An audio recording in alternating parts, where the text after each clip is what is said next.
What's up guys, Matt here from dclblogger.com. In this video I wanted to discuss a question I was asked by Andrew on my one of my Twitter posts.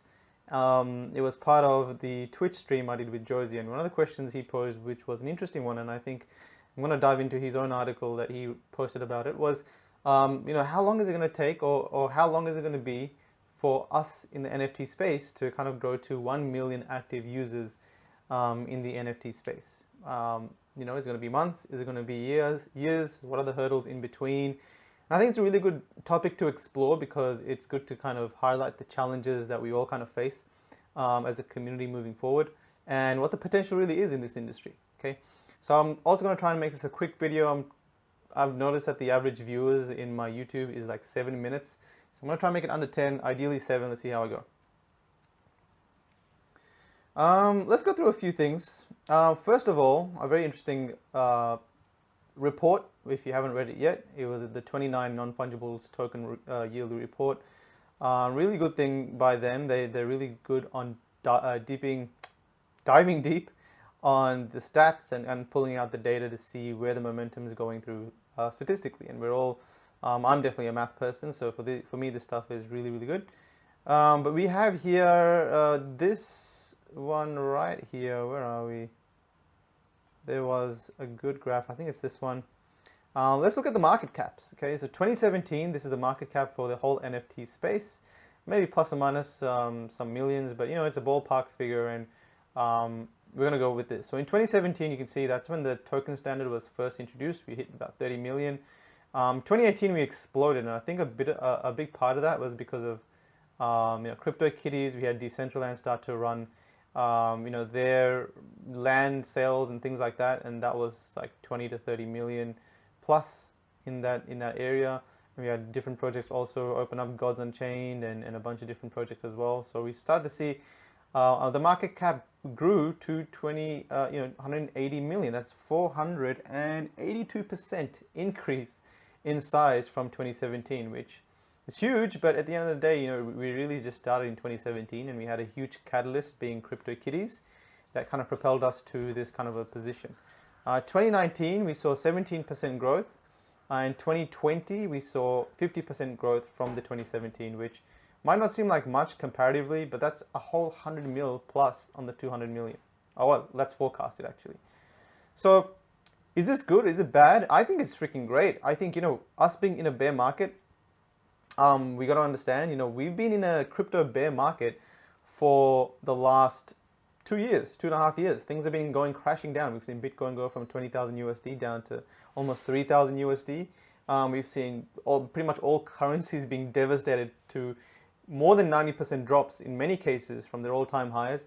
And in that period of 2 years, we've seen growth in this little pocket of the NFT space, which to me speaks volume about the fact that we're actually growing as a market cap, and people are coming on board, collecting more things, getting more involved, growing it, being excited about a space that's in a freaking bear market. So for me, it's a big deal, and I think it's great to see that. It makes me question what the hell's going to happen in a bull market, right? So as a snapshot view, this is a good thing to kind of take a look at. A really good thing that I have to kind of credit Andrew over here. So Andrew Steinwald, he wrote an article on OpenSea about the status of the NFT market, what's the hurdles, where will we grow, where are we in the market life cycle of the NFT world, and this really cool graph that he pulled up. First of all, he kind of went with this metric over here, estimating that the active addresses at the moment that have traded on OpenSea are, according to this tweet on 2020, about a couple of months ago, was about 18,500 active addresses, total OpenSea users over time. Of course, everyone, people use different marketplaces as well, so I think the number's probably more than that, maybe 25, maybe 30,000 active users, or users over time. In terms of active users, that's an interesting question. Well, let's just go with this metric. There really is no way to kind of look at active users as far as I know. I couldn't find anything. So we're just going to go with 20,000 users, give or take 10,000. At the end of the day, it's still very microscopic in the scale of things. So we're going to go with 20,000 users. And what Andrew did here, which was really interesting, was kind of compare this with blockchain.com, the wallet data. So this kind of shows you, we can open it up over here. this shows you the growth of wallets since the inception of Bitcoin. So you can see here, in 2012 we grew to in the thousands, and then 2013, it was pretty quick actually. 2012 alone, we grew to almost 100,000, 0 to 100,000 wallets. That's quite a lot. But we hit about 20,000 in August 2012, something like that. And that's kind of where we are at the moment. If you see this 20,000, if we just go with 20,000 active addresses, then for NFTs, then Andrew says, and I kind of agree with him, that we're kind of in this little cycle over here. Is it okay to compare this with NFTs with Bitcoin wallets? Maybe, maybe not. But loosely connection and kind of looking at the community growth that happens behind the scenes to propel this data to what it is now to where it could be. I think there definitely is some similarities. If we kind of fast forward to 2013, 2014, we go from 20,000, we go to 150, 200,000, we 10x somewhere in 2013, and then in 2014 we hit something like, so 2 years later we hit almost 2 million, pretty much 2 million active addresses, which is 100x the size of what it was 2 years ago. And would you say that the NFT space is just as exciting and just as revolutionary as Bitcoin was? I think it is. I think it's freaking amazing. Visually, you can see what's going on. It's exciting.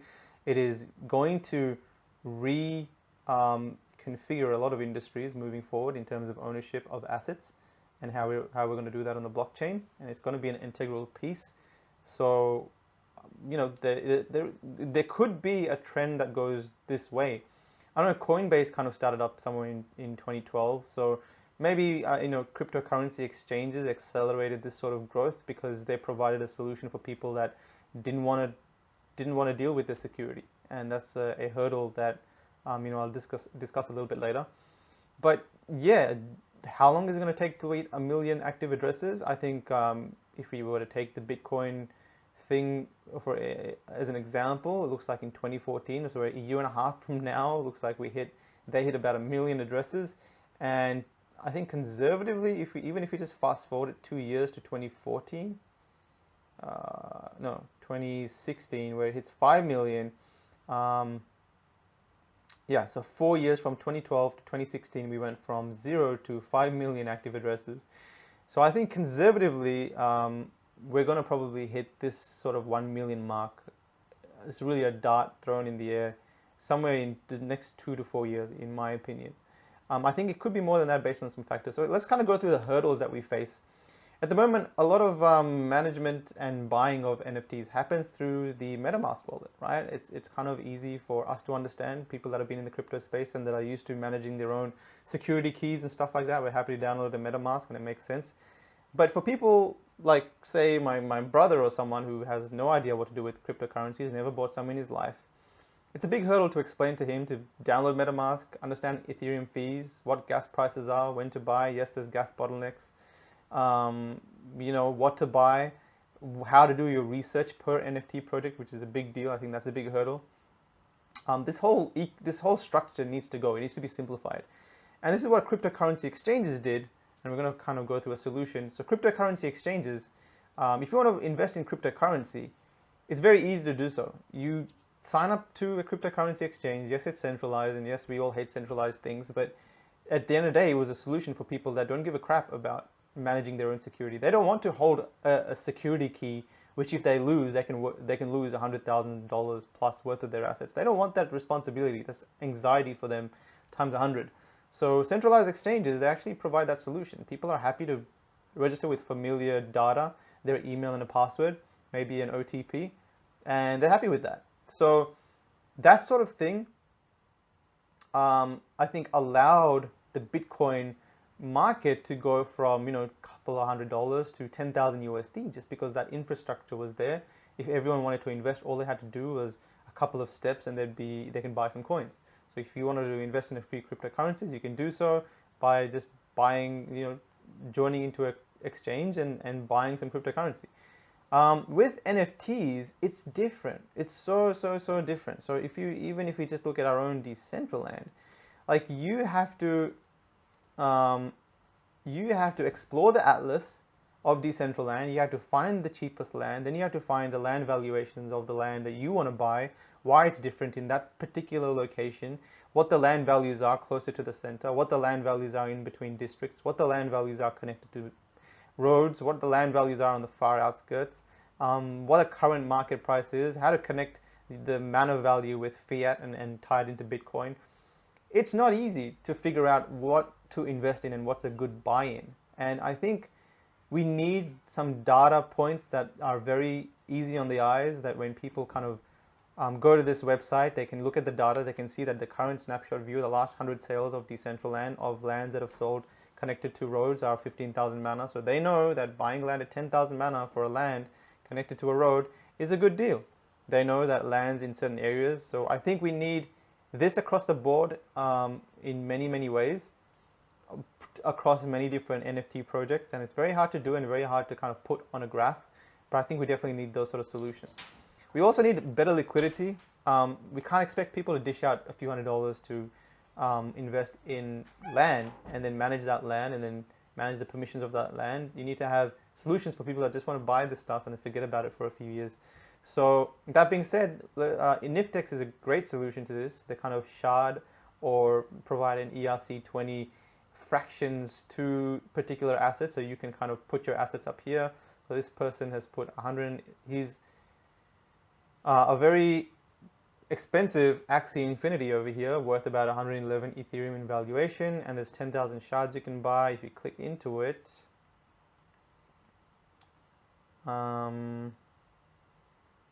These shards, so the V and M, they're ERC20 tokens. Price per shard is 0.01. What's that? What's 0.01 right now? I think that's a couple of dollars. Yeah, $2 to $3, right? So $2.5. You just have to pay $2.5 to get a piece of this asset, which is, you know, much different to paying 111 Ethereum, which is 25,000 USD, which is too much to ask for people to do. So we need easier entry points, and that's why kind of Mana is really good like that with Decentraland, because you can purchase the Mana token if you want to be invested into Decentraland. You don't have to buy land, you don't have to buy wearables, you don't have to do this sort of NFT research to buy into the project.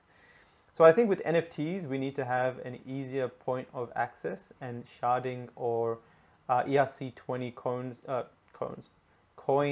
and tokens that represent these assets are a solution to that. Better structure, better data in terms of going to a place so that someone can really understand the snapshot view of the NFT ecosystem and specific NFTs that they want to invest in.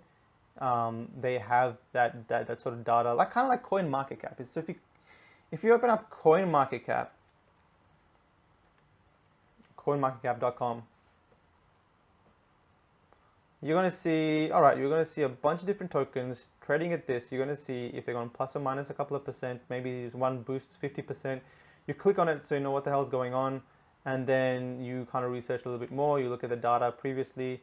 You open up trading view. You do some chart analysis if you want to, and you can go from there. But you can see that, you know, in a snapshot view, it gives you the current price, the movement, and if you want to invest, it's very easy to do so if you're connected to an exchange, right? So we need that sort of a workflow for NFTs. I think we will benefit a lot with some sort of an exchange, whether decentralized or centralized, that can work in a kind of trading space that's easy to work and manage. So we've gone through Niftex, we've gone through the blockchain wallets, which is really exciting. NFT yearly reports, nonfungible.com, they do this consistently, where they provide this data, which is really good to check out. Another really interesting thing I saw was unique active addresses by project typology. So different types of projects and how much unique addresses there were for it. So the collectibles market, you can see that in the 2018 and 2019, it's kind of dipped a little bit. And I think CryptoKitties fall under this as well. I'm not sure if they fall under this. Maybe strategy, probably collectible. So yeah, so maybe, yeah, CryptoKitties is probably contributing to the dominant part of this. But you can see that collectibles is probably the main use case for NFTs. People just like to collect stuff, and that kind of makes sense because people in the NFT space come from the cryptocurrency space, and they just like buying and leaving things. But we see some growth in RPG and strategy games. So it looks like the Reds growing more than the previous. So we can see some serious growth. Art, we see some growth. Metaverse, don't really see some much change, but I don't think there are many projects apart from really just Decentraland and CryptoVoxels and the Sandbox now that are experimenting with this. And because the assets are of high value, there's not going to really be that many holders, because if you own land, you're holding a piece of the project really, and that utility allows you to get other people involved and build on it. So you're kind of like how many business owners are there, or how many landlords are there that rent out their land connected to rent out their houses compared to tenants that actually live there. So I think that's the difference here. Lastly, and really interestingly, I wanted to go through this chart, which shows how small the NFT market is. We're currently sitting at $200 million market cap, conservatively somewhere around 300, let's just say $300 million market cap. Actually, let's just keep it at 200. So you can see it's a freaking dot, right? It's a dot that's barely visible. It's so easy to miss. You don't even know that the arrow is pointing to a dot. These circles are all matched. They're all to scale. So we have the NFT market. It's so small. 120 times that at a $24 billion market cap. We have the Ethereum market cap, which probably are our closest neighbors, because the Ethereum ecosystem, especially now, is a lot about DeFi and experimenting with tech and seeing what a lot of creative minds working towards with smart contracts and seeing what they can push and do. That kind of ties in with NFTs because it's kind of like a visual representation of all that stuff, especially with the virtual worlds. But 120 times the size of this alone, if you look at the 20,000 active wallets times 120, what's that? 2.5 million, 2.4 million. So even if we were to grow half the size in market cap of Ethereum, and I'm tying some sort of a very loose correlation between market cap and active addresses, maybe there's some sort of correlation. Maybe it's not as strong as a direct one-to-one, but even if we were to grow half the size of Ethereum in terms of the community and the hype and everything that's happening within it, we're going to see ourselves, at a 50 times growth, at 1 million active users. So when's that going to happen? Well, how long did it take Ethereum for this to happen? Maybe like a few years, right? So I don't think we're too far off. I think 2 to 4 years is a pretty decent estimate. I was actually thinking a lot more. But if the ecosystem, the underlying structure and ecosystem develops, there's better structure for people to invest and learn about NFTs, especially when cryptocurrency and BTC and Ethereum and this whole space as a whole has spent the last 10 years or so pushing knowledge and education to the masses as to what this technology can do. And yes, some people have bought in, some people haven't. But at the end of the day, there's already a bunch of people that know what's going on in this space that we can kind of scale to. So for us to grow, we don't have to hit up people that don't know anything about cryptocurrency. Even if we were to kind of reach out and provide some sort of a bridge with our Ethereum community, with the Bitcoin community, which are with our even larger cryptocurrency community, so all the altcoins combined, etc. We have massive growth potential, right? Even at 4 to 5 times the current NFT size, I think our growth level would be astronomical, just because more bloggers in the space start to accelerate at an exponential rate. So, yeah, I don't think we're too far off, guys. I think we're 2 to 4 years. Whether that's going to happen or not, I'm not sure, but I'm going to be working really, really hard to push the crap out of every NFT project I have invested in or a part of or believe in, really. I think we all have some awesome work we are doing, and the more knowledge in the space, the more outreach we are doing, the better it's going to be. I think that's it. I'm remembering there was something else I wanted to cover, but for the most part, that's about it. But these are topics that I love to discuss, and I'll be continuing to do so in the coming blog posts.